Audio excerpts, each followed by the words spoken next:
If you're the kind of musician who's tired of hunting for an alto sax that actually feels like an extension of your own breath, not just a glossy piece of metal with a long-winded spec sheet, then you know how tricky the market can be. You want an instrument that won't make you wrestle with intonation every rehearsal, that will stay in tune from the low G up to that bright top register, and that will justify the money you spend because it actually saves you time, not adds another layer of frustration. The reality is, a lot of entry-level saxophones look great on paper but end up feeling cramped, squeaky, or just plain finicky when you try to play a full set. That's why I spent a good chunk of this week researching what professional-grade alts actually deliver in a real gig setting before I hit record. Link is in the description if you want to check the product details on Amazon. The Mauriat PMXA 67RDK is marketed as a professional alto saxophone with a dark lacquer finish, hand-engraved details, and a set of accessories that include a mouthpiece kit, cork grease, a polishing cloth, and a case. At first glance it ticks all the boxes that a serious player would look for: French brass construction, a reputation for a big, rich tone, and that free-blowing characteristic so many players swear by. But the question we really have to ask is, does it live up to those promises once you're on stage, in the band room, or just practicing at home? Let's start with the tone. The claim of a big, rich sound isn't just marketing fluff. French brass, an alloy that is a bit higher in copper than the more common American brass, tends to produce a darker, more rounded timbre. In my testing, the lower register, the G and A below the staff, was surprisingly robust, with a warm body that filled a small rehearsal room without needing an extra push from the player. When I moved up into the mid-range, the notes held a clear center, and the upper register, which is often the Achilles heel for many alts, remained surprisingly even.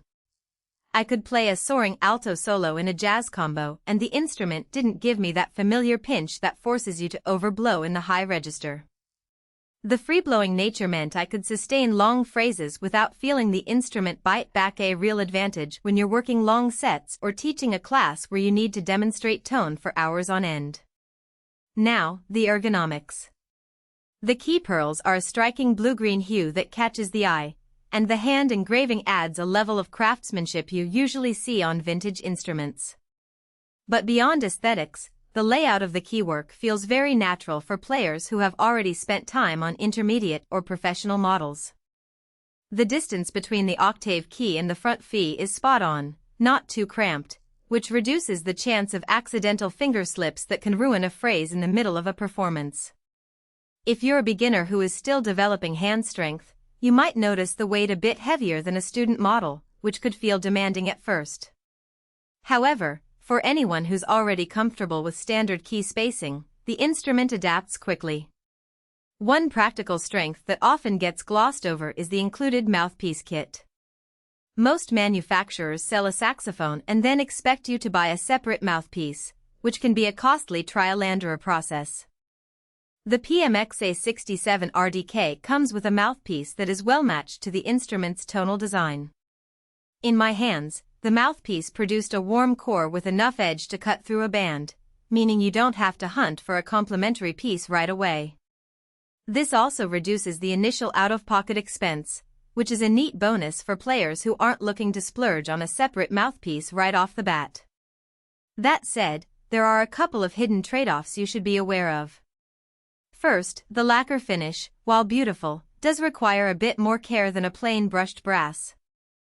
The dark lacquer can show fingerprints and minor scuffs more readily, so you'll need to keep the polishing cloth handy and reapply a tiny amount of lacquer protector if you want to maintain that showroom shine. It's not a deal-breaker, but it adds a small maintenance ritual that some players might find unnecessary, especially if you're the type who travels frequently and is prone to bumping gear. Second, the weight. The French brass construction, combined with the solid case and extra accessories, makes this instrument a tad heavier than a typical student sax. For standing gigs that last an hour or more, the weight could become noticeable, particularly if you're used to lighter instruments. If you have a strong back or you're accustomed to using a strap that distributes the load evenly, you'll probably be fine. But if you have a more delicate frame or you're looking for an ultralight option for marching band, you might want to consider a different model. So, who should buy the Mauriat PMXA 67RDK? In short, it's an excellent fit for advancing intermediate players who are